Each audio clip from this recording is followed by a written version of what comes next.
And today we're excited to welcome Scott Miller, Senior Director of Marketing and Communications at Mary Bird Perkins Cancer Center. With a strong foundation in marketing and communications, Scott has earned a reputation for translating complex ideas into clear, compelling narratives that resonate with audiences and drive results. Over the past 16 years at Mary Bird Perkins, he has steadily advanced into a leadership role where he now oversees marketing, communications, and provider relations. His career, rooted largely in healthcare, reflects deep experience navigating crisis situations, leading organizations through major transitions, and addressing complex challenges in an ever-evolving business and cultural landscape. We are pleased to have him here with us today to share insights on how storytelling can be used to engage audiences, sharpen messages, and ultimately create conditions that lead to meaningful conversations. To talk about storytelling that moves people and elevate your message, please welcome Scott Miller.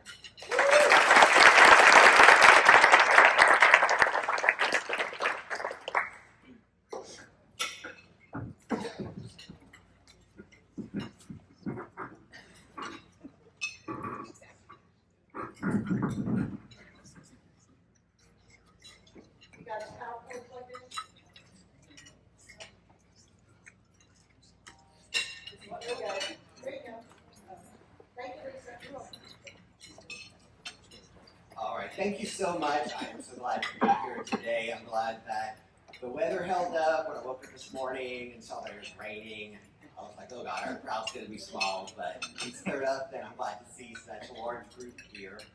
So I'm here today to talk about storytelling. And so with storytelling, it's where you can give your organization a competitive advantage. Storytelling goes back to the beginning of humans, and people were telling each other stories about where to find food, where to avoid danger. But for me, storytelling really started with my family.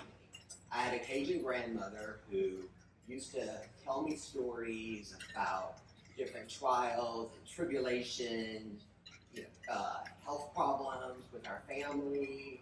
And so today I remember all of those stories. I remember the lessons learned, high cholesterol, I know why. My family gave it to me. And so I remember all of these things because it was important information, but also it was related to my grandma and that connection that I had with her. So that's why they stick with me today. So making that emotional connection is always the most important way to make sure your story resonates. So the emotional connection will end up taking up space in your mind. And that's where it'll stick going forward. We only remember typically about 10% of a speech or a book or whatever it is that you're consuming. So you have to be very clear and concise with your messaging. So today with AI, with fragmented media, with messages coming at us from all different directions, you really have to make that emotional connection with your audience in order to make it resonate. So with storytelling, it's really come back into focus. I think, we never quit storytelling, but with all of the different media today, all of the different messaging, storytelling is really making a comeback. People are finding that they want to read something that's going to resonate with them. And later on in the presentation, I'll show you the different forms of storytelling. It doesn't have to be always a long story, but it's the format of how you're sharing information that makes it a story. So, for example, a little while ago, y'all heard my bio, and it told you about my experience and things I've done, and that did what it's meant to do, establish the credibility, establish the trust, and what I'm talking about here today. But 15 minutes after you're back on Perkins Road, navigating the traffic, y'all have forgotten all about me. So what I want to do, though, is to tell you all a story about myself that I hope will stick in your memories. So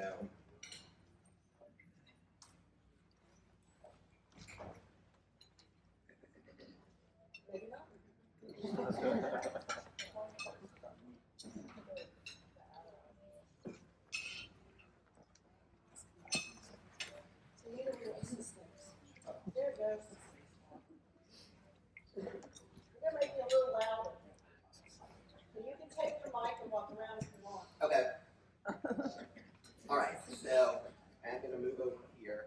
And I know this is a lot of copy. You're not supposed to put this much copy on a presentation, and you're not supposed to read from it. But for the purposes of today, I want to read it, to walk you through it, and I'll explain why I'm reading it in this particular way in just a minute. But so this is my origin story when it comes to my career. So writing has always been both a passion and an outlet for me. In my teenage years, I was drawn to English, expressing myself through poems, songs, and essays. And I also developed an early interest in healthcare through my dad's work in the industry. However, I didn't see a clear path to turn writing into a career for me, and I knew the clinical side of healthcare wasn't the right fit. It didn't like blood, I didn't like anything like that. So I was kind of stuck and unsure of where this left me, but when a junior volunteer program opened at the hospital where my dad worked, I took the opportunity to explore different areas. Through that experience, I began to rule out roles that didn't align until I discovered public relations and marketing.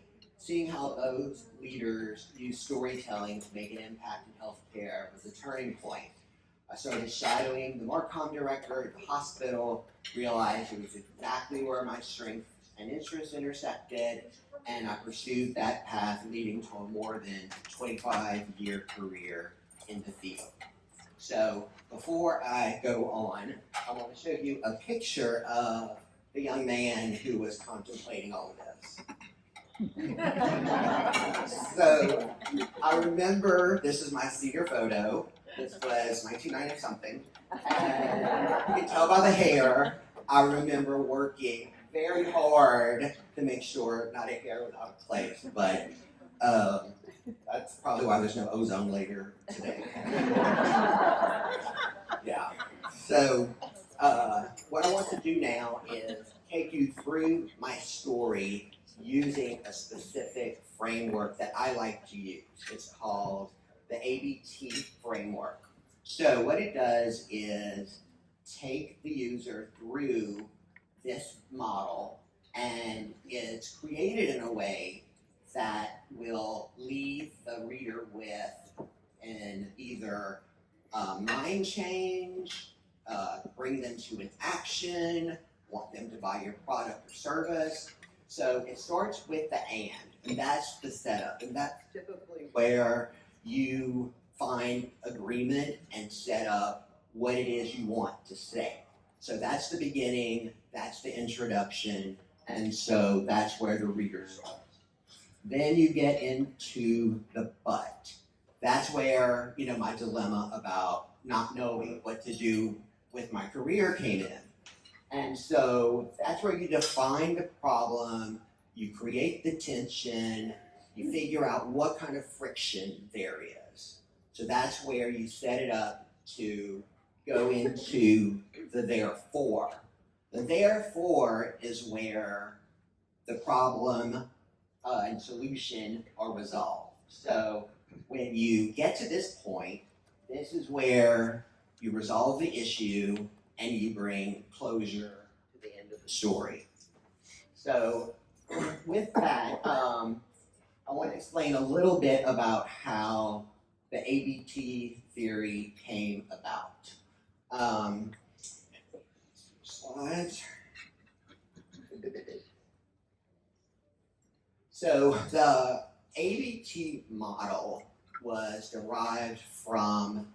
hero's journey. It was written by Dr. Randy Olson, and he was interested in neuroscience and what happens in the mind, especially with entertainment and in Hollywood. His book talks about how in most movies and books and television shows, there's always a hero. They start off their journey, they go through some kind of trial or tribulation, and then they end up at the end either better or changed, or some kind of evolution has occurred. So from the hero's journey, there's a gentleman by the name of Park Howell who is a storyteller, influencer. He has a great podcast called The Business of Storytelling. He took the hero journey and created the ABT business model. And so that's how it was created for a business standpoint. I mean, obviously, the hero's journey formula works because it's still in use today in all of the Hollywood, adventures and things that we see.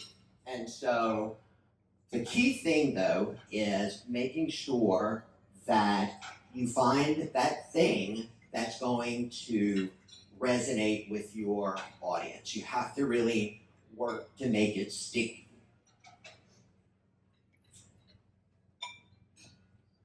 All right, so here are some of the stories that I kind of use when I'm thinking about ways to convey a message. Social posts, of course, can be one way, short, compelling story with a graphic will hopefully get people to either take an action or get them to your website.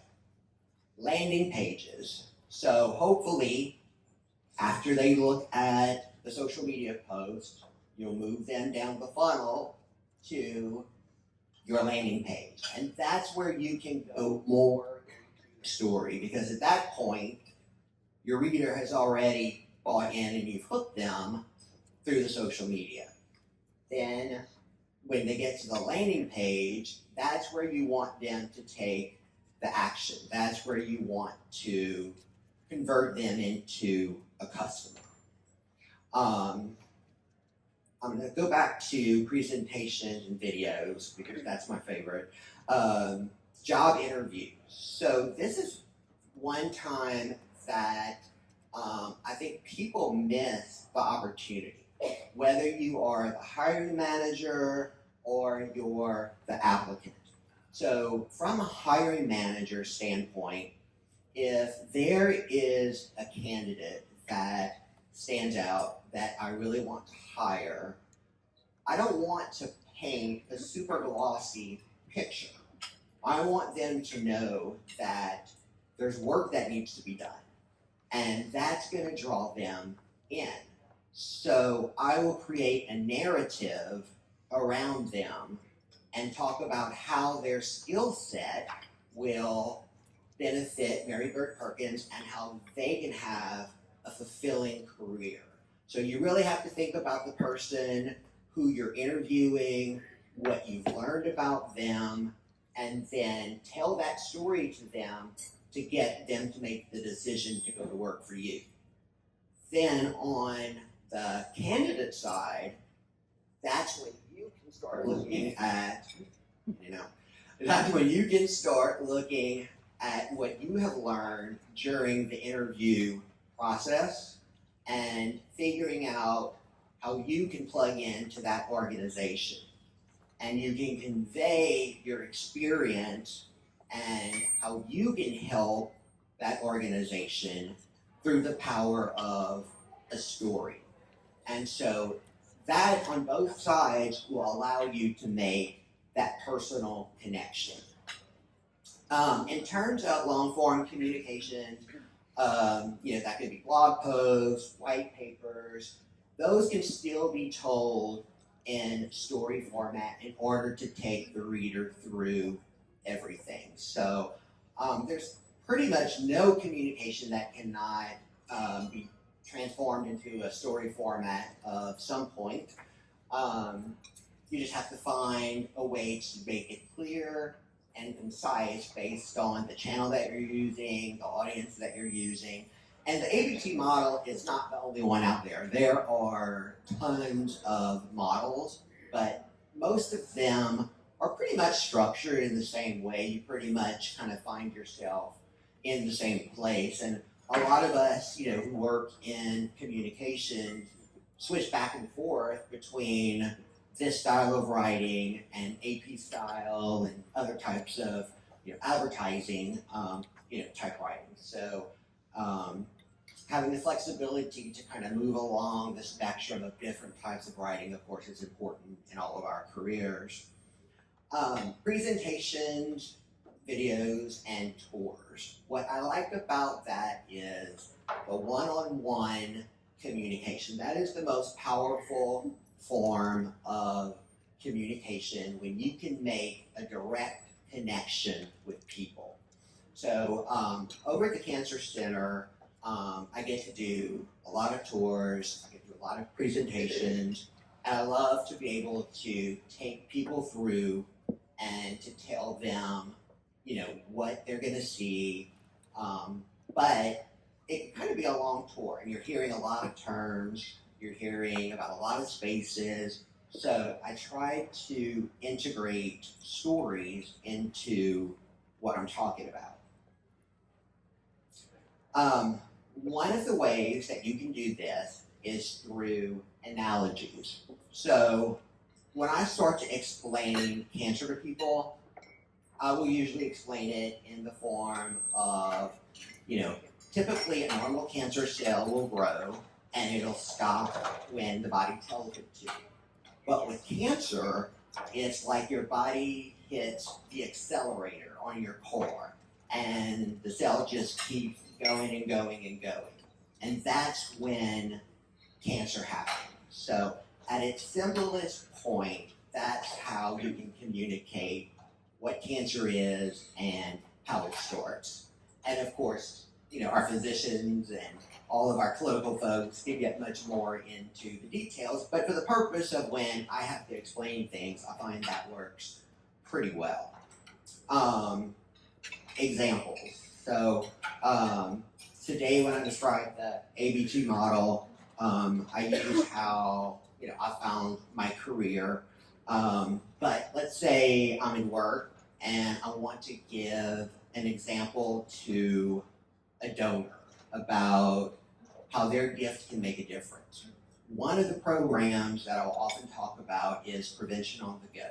And that's our early detection and outreach program. I want to give a shout out to Kyle Bove, who is on my team. And Kyle is in charge of all the marketing and communications for Prevention on the Go and our grants program. And it's really grown to be a huge initiative for Mary Bird Perkins throughout Louisiana and Southwest Mississippi. But the thing about Prevention on the Go is that it is a community initiative. So the way it works is when someone needs a cancer screening, they may not have access to transportation to get to their doctor. They may not be insured. They may be underinsured. There's a number of blockages that prevent people from getting cancer screenings. So what we do is send our 4 mobile medical units out into all of the communities that we serve, and we will go to shopping centers, churches, schools, deep in the heart of communities where there are lots of underserved people that ordinarily would not be able to access these types of screenings. And the one thing that makes it different is that it is free. And that is due to the power of philanthropy. And so that is something that after I tell the story of how our Prevention on the Go program works, how people in the community otherwise would go undetected, that's what moves the needle, and that's what will encourage people to decide to, get to Mary Bird Perkins. And so that program and many of our others are all built on philanthropy. So it's our job, along with our philanthropy team, to tell those stories that will motivate people to work. And I do also want to give out shout to one of our key sponsors, Carnival Cruise Louisiana. Yeah, we got several people in the room who are involved with that. We just held one of our Prevention on the Go programs this past Saturday, where we had lots of people come through, get screenings, and then what Kyle will do is, at those screenings, he will interview people, he will get their pictures, and so when we meet with donors, if we have a piece of collateral, or we want to post a social media story, or whatever it is, we have those real life scenarios of people who benefited from philanthropy. Then moving on to repetition. I know this is a room full of smart people, savvy business people, but our brains are fallible. We all cannot retain all the information that we get bombarded with every day. I mean, throughout a day, I always say that I feel like, I get to work and I have my little to-do list, and then you get swept up in the tornado. And so you hear a lot of things, all day long. So repeating your message is key. You can't repeat it enough. I know as the speaker, you feel like, oh my God, I said this like 10 times already. But the audience is going to quickly lose that message if you don't stick to it. So that's also very important. Then surprise. So at a certain point during the presentation, there's going to become a time when the audience kind of gets complacent and you might need to wake them up a little bit. And so when I'm doing tours around the Cancer Center, that's what I try to do. And here's an example of something that's pretty interesting. So this is our friend.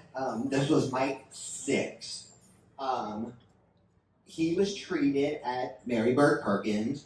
And so what I do when I'm taking patients through our radiation center, we have all the different technologies that do all of the different things, and it's really remarkable what can be done with all of these technologies. But that can kind of sometimes get blurry and kind of lost on people. But when I get to the area where Mike was treated, that's when I say we had a celebrity treated here in Mary Bird Perkins, and it was Mike 6. And so what happened was he had a very rare cancer that the LSU Vet School didn't have the technology to treat him on at the time. So we collaborated with the LSU Vet School to treat him. After that, I'm ready for anything that comes our way. Celebrities, politicians. This was like, the President of the United States coming into Mary Bird Perkins to be treated. The trick with tigers is that evidently they can only be under anesthesia for a certain amount of time, and if they're under too long, they can just crash. So everything had to be timed out to the T. That's why you'll see the looks on all of our team's faces is very intense, because one, we had to make sure we stuck to that schedule, and then two, nobody wanted this tiger waking up in the middle of taking care of him. So that would not have ended well.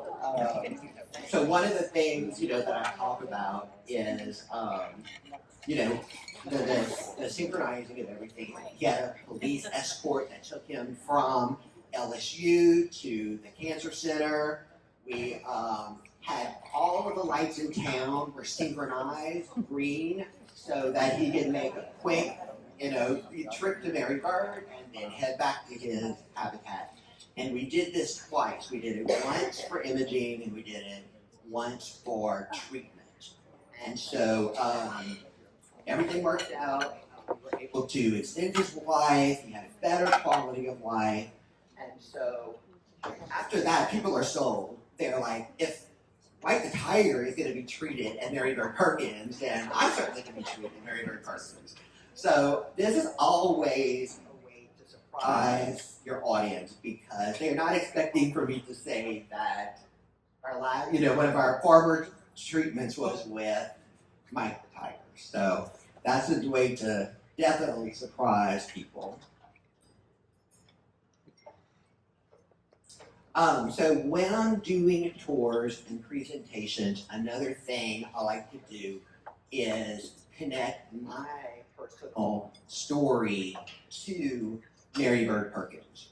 What you're looking at here is a picture of our infusion area. This is where people get chemotherapy, they get immunotherapies, and when I first started my career in healthcare, the infusion area did not look like this. They were rooms where there were a bunch of recliners, and there might be a TV, and for everybody to watch. So there had to be agreement on what everybody wanted to see. Now, everybody has their own monitor. They can connect to the internet. They have a nice, relaxing chair. It does massaging and all these different things. So there's lots to distract people. You see all the windows, you see all the trees, so all of that is meant to distract people. But when I get to this point in my tour is where I have the opportunity to connect with the people who I'm taking through the tour because my dad was treated here. Now, I've been working at Marybird for quite a few years before he was diagnosed with cancer, and I was passionate about the mission. I loved working at Marybird, but it wasn't until he got treated and I got to see behind the curtain that I fully realized what the work we were doing was and how important it is. So one of the days that he was there for treatment, he was like kind of one of these middle pews, and you can't really see it here, but at the end of each aisle, there's a desk. And so the nurse for that section is sitting there, and they can keep a close eye on patients, and they're right there if somebody needs something. So that day, I was with my dad, and I was sitting there on my laptop working, and he was just kind of relaxing and getting his treatment. His face started turning a little red. And I was like, "Are you feeling okay?" And he said, "Oh, I'm feeling a little hot." So I said, "Okay, well, let me go tell the nurse." So, I just walked over to the nurse and I just, very quietly said, "Something's happening with my dad." I said, "His face is a little bit red. Can you come and check him out? He says he's a little warm." So I turned around, went back to where he was, and when I turned around again, there were like 3 nurses that had come out of nowhere, and they all just started immediately springing into action.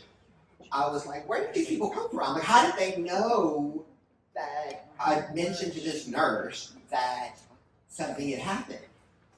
I don't know if they have a secret sign or they're just so attuned into what is going on.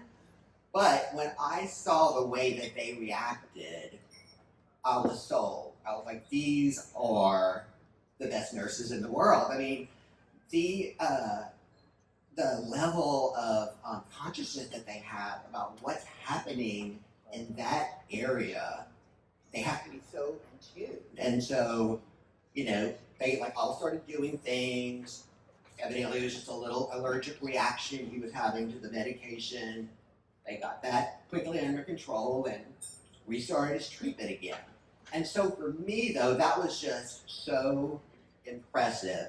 And really, that's when it hit home for me that what our nurses and all the clinicians and all of the other folks who work at Marybird Perkins do is so important. And so when I'm taking people on a tour and telling these stories, those are the things I really want them to walk away with. You know, throughout the tour, I'll show them some pretty pictures, and we have this, you know, beautiful stained glass installation, and all of these different things. But that's not really what I want them to remember. What I want them to remember is the Tiger story, and that LSU entrusted their beloved mascot to be treated with us. We had the technology available to help him. I was personally impacted by cancer. I did not want my dad to go anywhere else to get treated. So, and I had the proof points behind that in order to make the case that if you have cancer, this is where you need to be. So, in closing, I just want to mention that, you know, when it comes to storytelling, that emotional connection is where you are going to make sure people remember what you are going to say. Whether it's through the analogies, whether it's through the examples, whether it's through the repetition, you can do that in all sorts of different ways. But you have to have that through line. And so my through line today is the emotional connection, if I haven't said it enough times. And depending on, you know, who you ask and what you read about, they'll say for a 20-minute presentation, you really need in some form or fashion to talk about that topic and that through line in some way about, you know, 15 times. So don't be afraid to repeat whatever your message is. Also, use the analogies, use the examples, so that way you keep the audience interested, because when people get bored, that's where presentations go to die. It's like it's gone after that, you know. So keeping people's attention with the stories and the surprises and all of the different things is the way to keep them hooked. So with that, I hope you will remember me, and if anybody wants to talk about storytelling, I am on LinkedIn, Scott Miller, APR. I'm happy to connect with any of you at any time and talk more about what you're doing, and if I can provide you with any insights, I'm happy to do that. So I'm happy to take any questions or hear from you all on different formats that you use in storytelling, however y'all would like to proceed.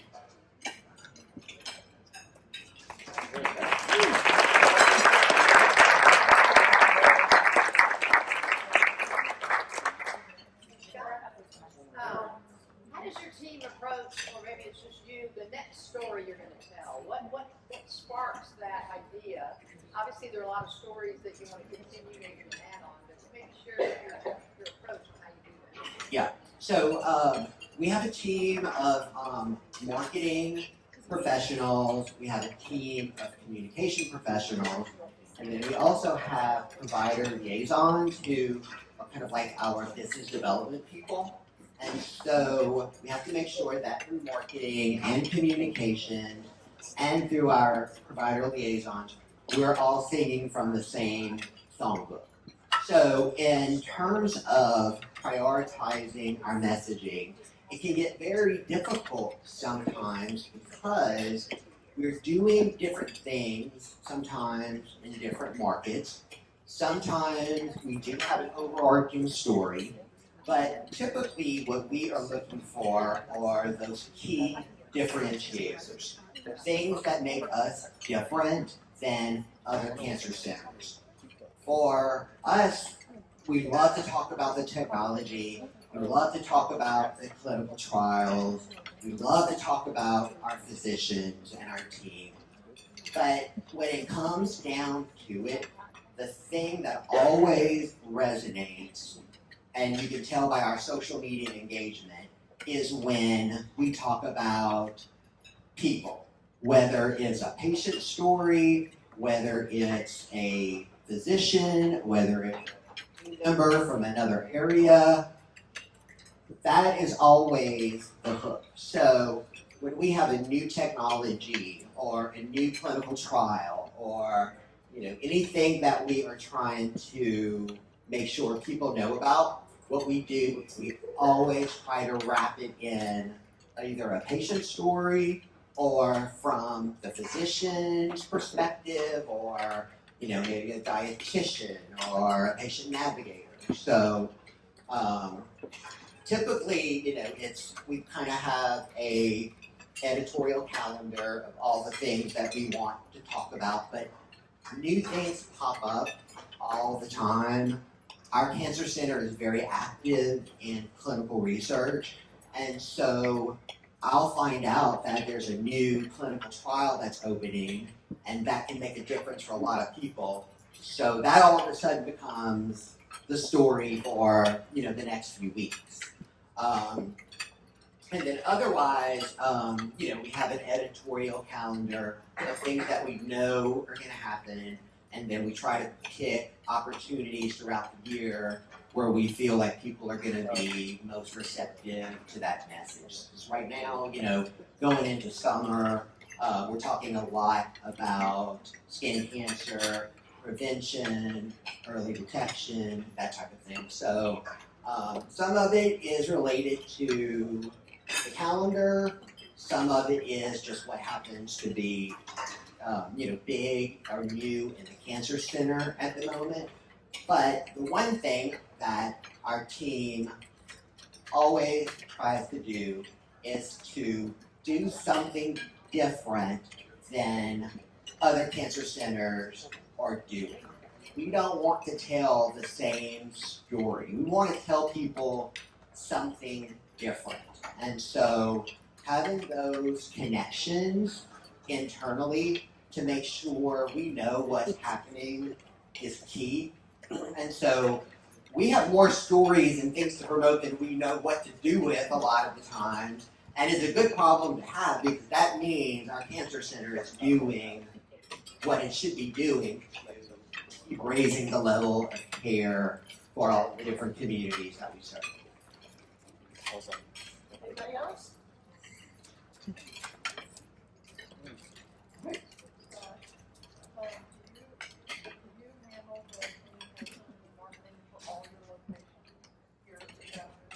Yeah, so our entire communications marketing team is here in Baton Rouge. But like I said earlier, we have locations now throughout the state. So it really takes prioritizing, when it comes to messages that are not going to be universal for us. We have to pick and choose if there's let's say for instance in Metairie, we now have a urology program with a doctor there who does all of these leading edge surgeries, and he does all of these great new clinical trials.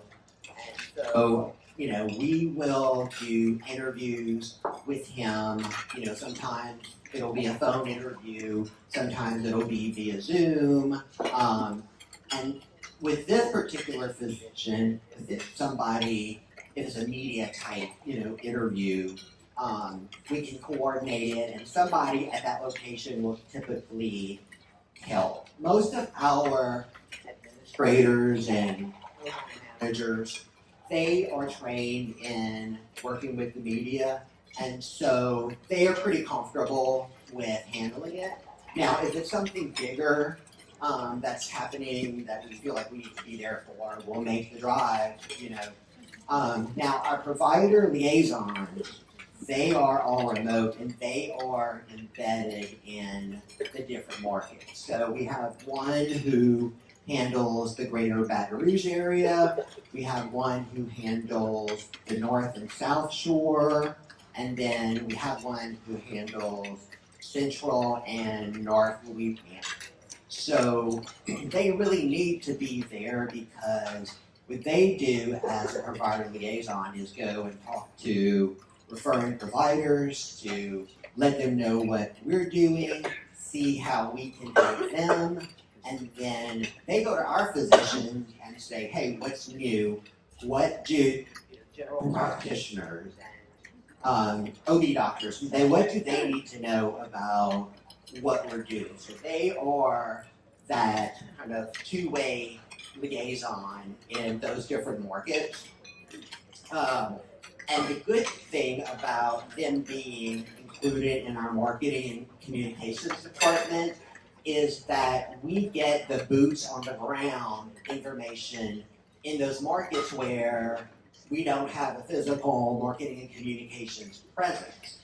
So they tell us things that are happening that we need to know, and then vice versa. We make sure that they are aware of what's happening within Marybird Perkins because their away may not really know. So it's a great two-way relationship.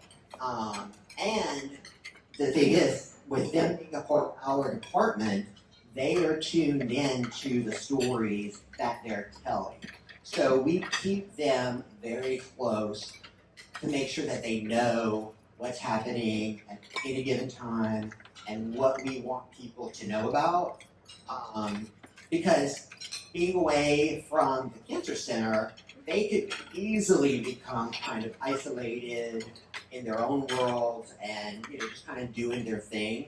So it's a constant, deliberate effort to make sure that the provider liaisons are in sync with communications is in sync with marketing, and that it all has that through line that